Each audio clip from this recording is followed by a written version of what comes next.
মাহমুদুল্লাহ সেদিন ইন্ডিয়ার সাথে প্রস্তুতি ম্যাচে যে খেলাটা খেলেছে, একটা ধ্বংস স্তূপের মধ্যে দাঁড়িয়ে তিনি 28 বলে 40 রান করেছে। প্রিয় দর্শক, আসুন এর আগে আমরা কিছু উইনিং মোমেন্ট এবং টার্ন অফ মোমেন্টের কয়েকটি ভিডিও ক্লিপ দেখে আসি, তারপর আমি বিস্তারিত আলোচনা করব।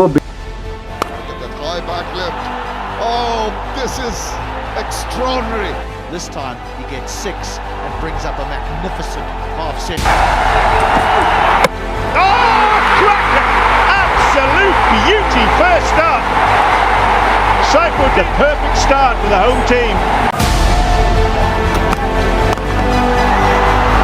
Down, past and over Lamont. What a strike!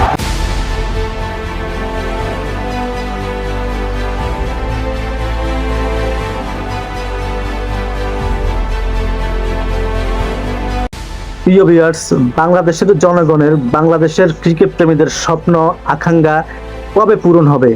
আসলে কি বাংলাদেশের মানুষের, বাংলাদেশের ক্রিকেট প্রেমীদের স্বপ্ন আকাঙ্ক্ষা অধরাই রয়ে গেল?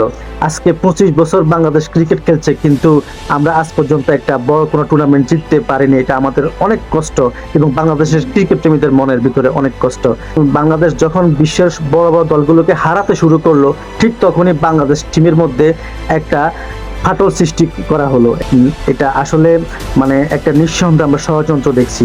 তামিম ইকবাল, মাহমুদুল্লাহ, মুশফিকুর রহিম, মেহেদী হাসান মিরাজ, এটা কিন্তু একদিনে তৈরি হয়নি। এই একজন মাহমুদুল্লাহ, একজন তামিম, একজন সাকিব, একজন মুশফিকুর রহিম তৈরি করতে কিন্তু বাংলাদেশের 15 থেকে 20 বছর লেগে গিয়েছে। তো যখন এতগুলো অভিজ্ঞপূর্ণ খেলোয়াড় থাকা সত্ত্বেও বাংলাদেশ বড় কোনো টুর্নামেন্ট জিততে পারেনি, সেখানে আমরা কীভাবে আমরা বিশ্বকাপের স্বপ্ন দেখি? প্রিয় দর্শকবৃন্দ, বাংলাদেশের মধ্যে তামিম ইকবাল, মাহমুদুল্লাহ বাংলাদেশ টিমে তারা যতদিন থাকবে, মাহমুদুল্লাহ বলেন, তামিম ইকবাল বলেন, মেহেদী হাসান মিরাজ বলেন, মুশফিকুর রহিম বলেন, তারা যে পর্যন্ত অপশন না নেবে, তারা ততদিন পর্যন্ত বাংলাদেশ টিমে খেলবে, বাংলাদেশকে বড় কিছু এনে দিবে, এটাই আমাদের প্রত্যাশা ছিল। কিন্তু আজকে বাংলাদেশ টিমটাকে ভেঙে চুরে চুরমার করে দিয়েছে। বাংলাদেশের ক্রিকেট প্রেমীদের স্বপ্ন ছারখার করে দেওয়া হয়েছে। আমরা চাই বাংলাদেশ ক্রিকেটের মধ্যে যারা অভিজ্ঞ প্লেয়ার রয়েছে তাদেরকে ইনভলভ করা হোক এবং তরুণরা তাদের সাথে জুটি বেঁধে খেলুক এবং তারা সিনিয়র খেলোয়াড়দের থেকে খেলা শিখবে, তাদের সাথে তারা সুন্দরভাবে আন্ডারস্ট্যান্ডিং এবং তারা সমঝোতার মাধ্যমে তারা খেলা শিখবে, খেলবে, এটাই আমাদের প্রত্যাশা। প্রিয় দর্শকবৃন্দ, মেহেদী হাসান মিরাজ তিনি একজন ভালো বলার এবং ভালো ব্যাটিং করে, আমরা সকলে জানি তিনি অলরাউন্ডার। মাহমুদুল্লাহ তিনি একজন অলরাউন্ডার। এবং একটা জিনিস চিন্তা করে দেখেন, মাহমুদুল্লাহ সেদিন ইন্ডিয়ার সাথে প্রস্তুতি ম্যাচে যে খেলাটা খেলেছে, একটা ধ্বংস স্তূপের মধ্যে দাঁড়িয়ে তিনি 28 বলে 40 রান করেছে, যেটা নাকি বাংলাদেশের কোনো প্লেয়ার সেদিন ভারতের বড় দেশের সামনে দাঁড়াতেই পারেনি। তাহলে একটা কথাই আছে যে পুরান চাউল ভাতে পারে।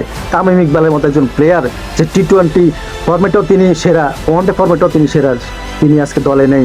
মুশফিকুর রহিম একজন অভিজ্ঞতাপূর্ণ খেলোয়াড়, তিনি আজকে দলে নেই। মাহমুদুল্লাহ অভিজ্ঞতাপূর্ণ একজন খেলোয়াড় এবং টি-20 স্পেশালিস্ট যাকে বলা হয়, তিনি আজকে দলে নেই। মেহেদী হাসান মিরাজ তিনি যেমন ব্যাটিং করতে পারেন তেমন তিনি বোলিং করতে পারেন, তিনি আজকে দলে নেই। আমরা এমনও দেখেছি সাইফুদ্দিন 49 বলে 63 রান করেছে, এমন একদম প্লেয়ার, সে আজকে দলে নেই। তো বাংলাদেশ দলের ভবিষ্যৎ কি সেটা আসলে এখনই অনুমান করা যাচ্ছে। বাংলাদেশ দলটাকে, টিমটাকে আসলে ভেঙে চুরে চুরমার করে দেওয়া হচ্ছে। আমরা বলতে চাই বাংলাদেশের যারা সিনিয়র ক্রিকেটার তাদেরকে দলে অতি বিলম্বে তাদেরকে দলে সুযোগ দেওয়া হোক।